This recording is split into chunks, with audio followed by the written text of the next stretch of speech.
तो चलिए आज जो खास मेहमान हमारे साथ जुड़ गए हैं, सबसे पहले परिचय करा रही हूँ। अनामिका पासवान जी हैं बीजेपी से, कांग्रेस से आज राजेश राठौर हमारे साथ हैं चर्चा के लिए, एलजेपीआर से धीरेन्द्र कुमार मुन्ना हमारे साथ चर्चा के लिए जुड़ गए हैं, आरजेडी से कंचना यादव को आप देख रहे हैं और जेडीयू से हिमराज राम आपको नजर आ रहे हैं। और आप देख सकते हैं मेरे दो सहयोगी जुड़ रहे हैं, पटना से लाइव सौरभ कुमार और दिल्ली से लाइव ऋषिकेश कुमार। पहले सौरभ आपके पास आ रही हूं क्योंकि कल इतना घटनाक्रम हुआ, बाकायदा तेजस्वी यादव प्रेस कॉन्फ्रेंस कर रहे हैं, खटारा गाड़ी का जिक्र करते हुए कई मांगे इस बजट को लेकर सामने रख दे रहे हैं। तो आज सबकी नजर बिहार के बजट पर इसलिए भी रहेगी क्योंकि दिल्ली से पहले जब आम बजट में महिलाओं के लिए खास घोषणाएं की गई थी तो उसका अच्छा खासा असर दिल्ली के रिजल्ट पर, दिल्ली की जनता पर पड़ता नजर आया। अब बिहार के इस बजट का कितना असर यहां पर दिख सकता है क्योंकि बिहार में चुनाव पर।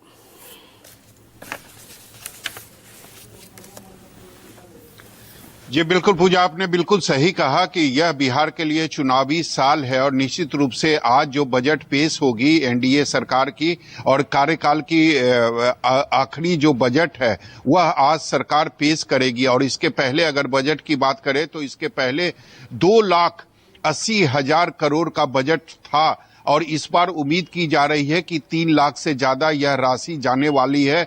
और उसके बाद सबसे बड़ी बात है कि जो उम्मीद की जा रही है सरकार से, वो चाहे महिलाओं के लिए हो, युवाओं के लिए हो और बुजुर्गों के लिए हो, और इसके अलावा जो किसान हैं हमारे, उनके लिए भी जरूर इस बजट में कुछ खास रहने वाला है। क्योंकि अगर तेजस्वी यादव की बात करें तो तेजस्वी यादव लगातार राज्य में यात्रा कर रहे थे और यात्रा के दौरान उन्होंने कई वादे जो है वह जनता के सामने किया था। उन्होंने कहा था कि अगर महागठबंधन की सरकार 2025 में बनेगी तो 2500 रुपया जो है हर मंथ महिलाओं को दिया जाएगा। इसके अलावा उन्होंने कहा था कि वृद्धा पेंशन राशि जो अभी बिहार सरकार 400 रुपया दे रही है, इसको बढ़ाकर हम लोग 1500 रुपया कर देंगे। इसके अलावा उन्होंने यह भी कहा था कि 200 यूनिट फ्री बिजली हम लोग देंगे अगर हमारी सरकार बनी तो। इसके अलावा उन्होंने यह भी कहा था कि घरेलू जो गैस है उसको हम लोग 500 रुपये में उपलब्ध कराएंगे। तो कल जिस तरीके से तेजस्वी यादव ने प्रेस कॉन्फ्रेंस किया और उन्होंने कहा कि अगर सच में सरकार महिलाओं के प्रति अगर उम्मीद रखती है तो निश्चित तौर पर हमारा कॉपी उनको करना चाहिए। 2500 रुपया जो हम लोग महिलाओं को देने की बात कर रहे हैं, सरकार भी एक्टिव हो और वो भी इस योजना को लागू कर सकती है। इसके अलावा उन्होंने यह भी कहा कि 200 यूनिट फ्री बिजली देने की जो बात हम लोग कर रहे हैं वो भी सरकार अपना सकती है, क्योंकि बिजली जो है वह काफी महंगी है अगर पूरे राज्य में अगर कहें तो। और जो गरीब तबका है वह कहीं ना कहीं इससे खासा प्रभावित हो रहा है। इसके अलावा तेजस्वी यादव ने यह भी कहा कि आरक्षण का दायरा जो हम लोग बढ़ाए थे, तो हम चाहेंगे जो बजट आए उसमें आरक्षण के हिसाब से, यानी जो वर्ग जितना अधिकार रखता है उसके अनुसार उसको सम्मान मिलना चाहिए।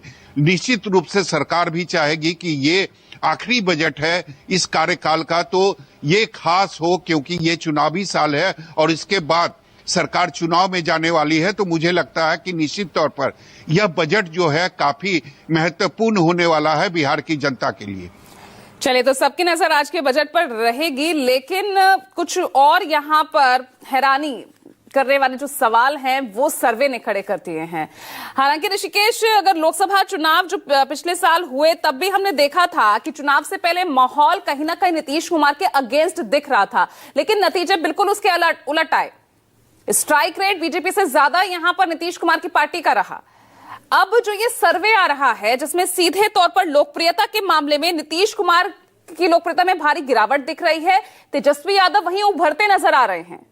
तो अब ऐसे में इस सर्वे के मायने क्या समझें, कितना असर जनता में, जो इस वक्त जो खींचतान चल रही है, जो आरोप प्रत्यारोप चल रहे हैं, एनडीए का सीएम फेस कौन होगा, नीतीश कुमार की स्थिति क्या होगी, क्या उसका भी असर जनता पर पड़ता हुआ दिख रहा है कि सर्वे के ये नतीजे निकलकर सामने आ रहे हैं। और क्या इस बजट के बाद क्या यहां पर एनडीए भी क्लियर करेगा कौन होगा सीएम फेस उनका।